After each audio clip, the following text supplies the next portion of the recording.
news, he's not asking us to do it in our own strength. The Ten Commandments prove that you and I cannot do it on our own strength. The Ten Commandments is a great guideline for knowing how holy God is, and it's just a sampling of the holiness of God. And when men tried to live up to that, they couldn't do it. The scribes and the Pharisees were the holiest, the most righteous among everybody, and they were thieves and liars. They would go out before, they knew that on the Sabbath I can only go from here to there on the Sabbath, and then I have to stop because this is my home and I can only travel so far. So the day before the Sabbath, they would go over here and they would set up a tent. This is now an extension of my home. This is one of my campuses. Oh, and I'm going to go put one over here. And I have a campus over here. And so that way on the Sabbath, I could go anywhere I wanted as long as I'd thought ahead and put little way stations along the way where I could, technically I never left home. Although I've traveled 53 miles, I've just done it 30 feet at a time because I've thought ahead. See, that's not obeying the intent, the heart of the law. That's finding loopholes in the law. So the Ten Commandments are really there to prove that we can't do it on our own. Have you ever known anybody who's been able to keep all 10 commandments on their own? No, me either. Okay, so we are supposed to work towards being holy like Jesus is holy. And the Holy Spirit is inside of us to help us on that process. And the Holy Spirit is inside of us so that he can say, as we are moving towards that thing that we're not supposed to do, the Holy Spirit is going, don't do that. Don't go there. Don't take that. Don't agree with this. Go the other direction. And my responsibility as a disciple is to go, I hear you and I'm going to obey you. You're telling me not to go there, I'm not going to go there. What happens when we do disobey and we go there? We get there and we go, I shouldn't be here. I made a mistake. I'm so sorry. And Jesus says, that's covered under the blood. Now get back to being holy. Sometimes because I'm very much a grace preaching person, I get accused of that, well, you just say people can live however they want to live. I think if you really are into Jesus, your want to live is different than everybody else's want to. And yet you do get to do what you want to do because you want to live like Jesus. I want to be more like Jesus. I remember when my older brother came home from the military. Both my older and younger brother served in the military. And I remember when my older brother came home, and he came home, and man, he was just fit and trim, and he was, he'd won all these accolades and all this other stuff, and he left me one of his jackets or something like that. I was not content to be, enveloped in that jacket. I wanted to fill out that jacket. I wanted to be as big as he was. I wanted to be just like him. You and I are wearing the righteous robe of Jesus Christ. We don't want to just, I'm just happy to be in the pocket. Well, maybe you are, but don't you want to be like your brother Jesus? Don't you want to grow up to be, I want to grow up to be just like Jesus. But I still want to really get to do what I want to do. And I really want to go just plaster this person. And I really want to go do this, and I want to do this. But the Holy Spirit is working on us, and you go, no, that's not what I've got for you. That's not the best thing that I have for you. So prepare our minds for action. Keep sober in spirit. Fix our hope completely on the grace to be brought by the revelation of Jesus Christ as obedient children. Okay? Children, obey your parents, or you don't live long. I think that's how that scripture goes. How many of his parents, we come up with all these horrible, horrible things for our children to do just because we want to make their life miserable? Said no parent, well, okay, one or two parents said it probably. But most of us parents, why do we set up things that we want our children to obey? Well, because we want them to develop, we want them to be safe, we want them to flourish, and we know here's the things that flourish. Especially if we ourselves as kids made a bunch of mistakes, don't we try to keep our kids from making the same mistakes we made? So as children, obedient children, don't be conformed to former lust.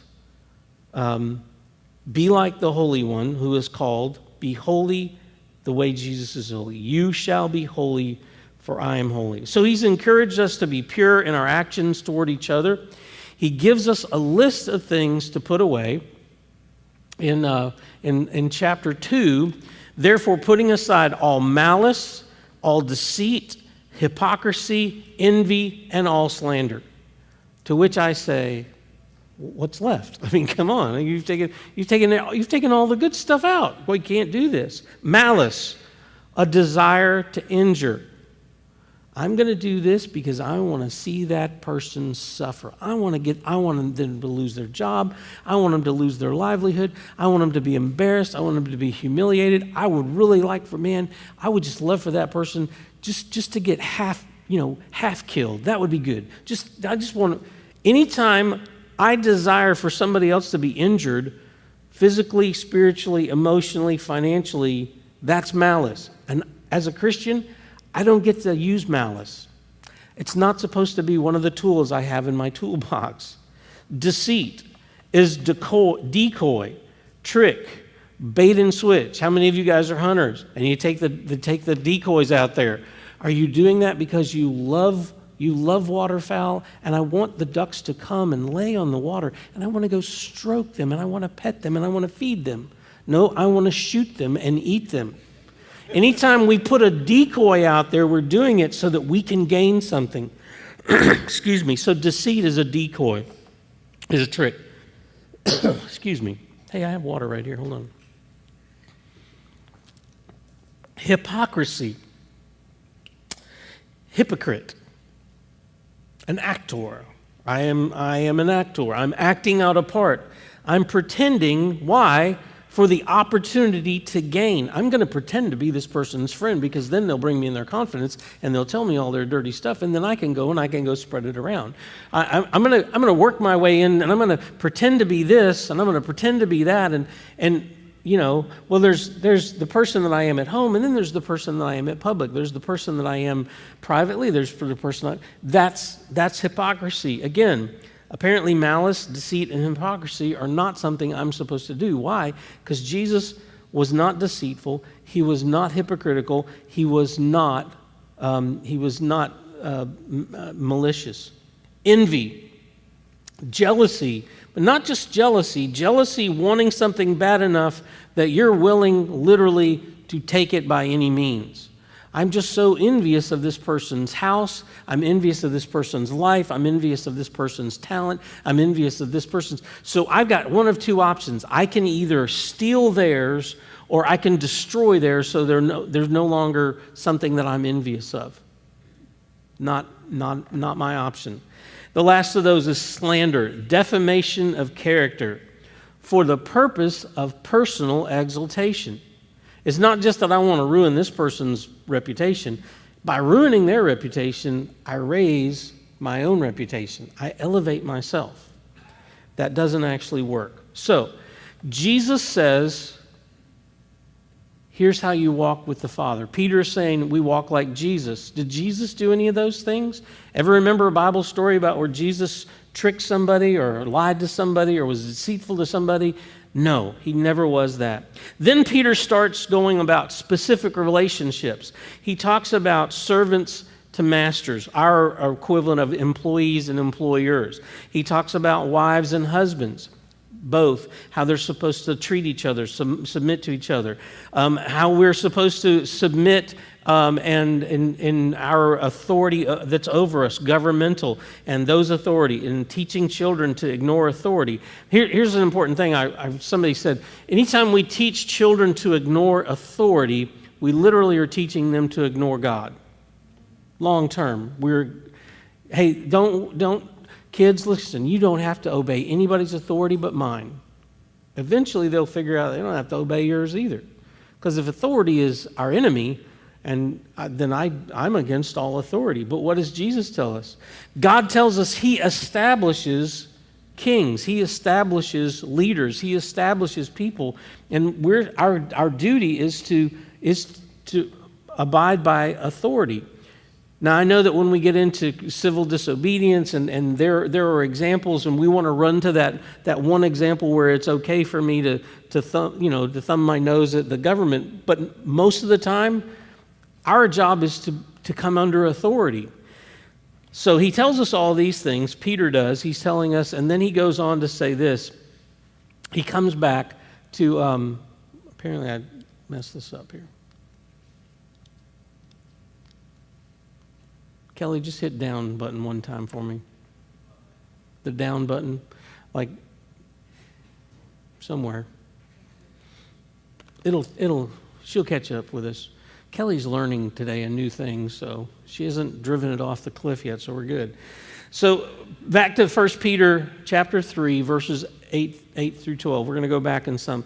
He says, to sum up, all of you be harmonious. Harmonious, we had 3-part harmony going up here for a little while. Harmonious means that you're singing together. You're functioning together. You're on this. You're in the same key. You're in the same field. Thank you very much. You're working together. It literally means to be like-minded. But here's the catch. Okay, everybody in this room, we're going to be like-minded, and we're going to be like Kevin's mind. And somebody going, but I don't want to be like Kevin's mind.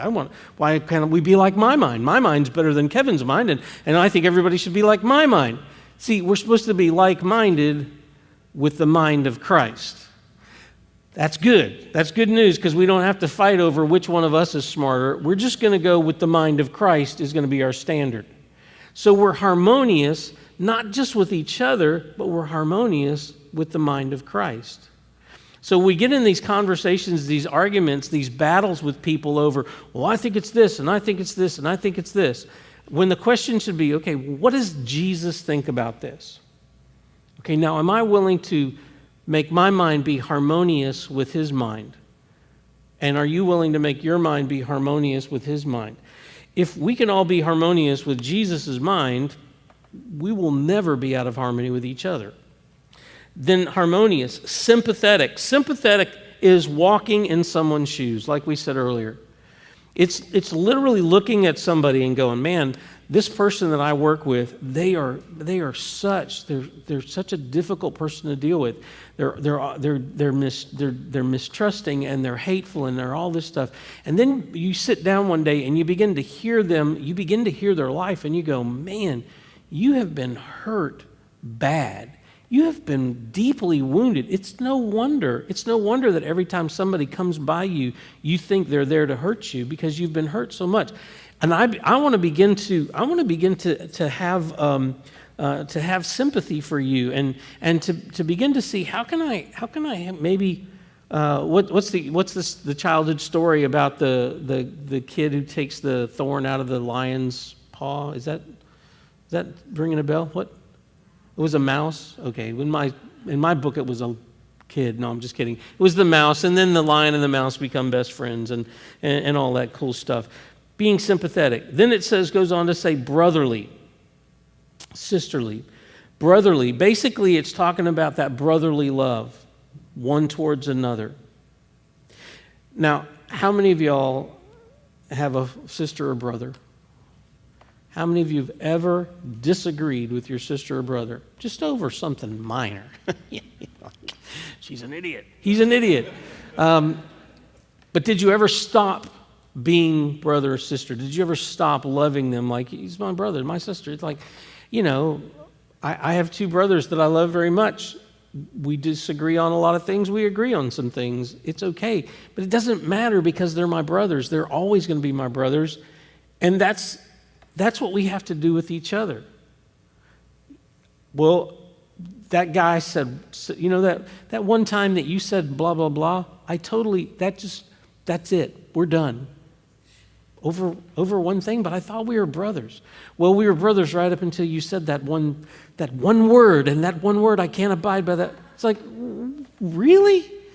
So our brotherhood is based on one difference of opinion and then it's gone? Okay, well, that doesn't sound like it was much of a brotherhood.